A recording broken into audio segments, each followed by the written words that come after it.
Hello and welcome to another episode of How You Can Do It Too. Have you ever been mounting something and you put in too big of a screw like I did? I'm actually mounting a motion sensor, I think they call it a key light to light up my sign with motion, because I got a doorbell down here. I don't know if you can see it. Actually, this is pretty cool because it goes 2,000 feet. But anyways, I put in too big of a screw. I don't know if you see it.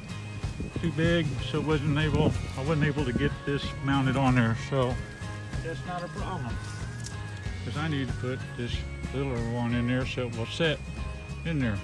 But so all you do, what I do is I take, this happens to be a shish kebab steak. You can take a toothpick, piece of wood, whatever, stick it in a hole, get it roughly where you want it, to your thumb, mark it. Can you see it? Yep. Then I usually break it just a little bit smaller, like so. You see that? Then I you can use Elmer's glue, put it on the peg.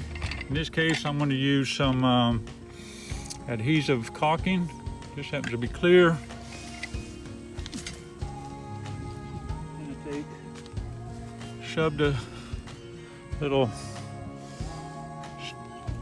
stick I did in there like so. Take a little nail punch. You can use a nail, whatever. Stick it in there.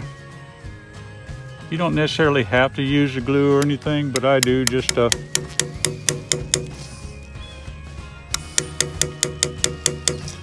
give a little more something.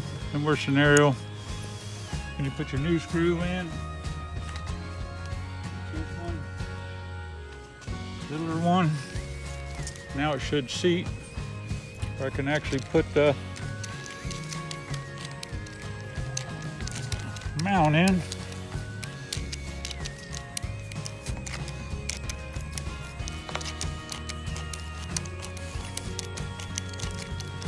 There we go, that's gonna work great. And as simple as that. So don't worry about it. If you made your hole too big, just change it out. I hope this helped you. I know this was a pretty simple video, but I figured it'd help somebody out. But have a good day.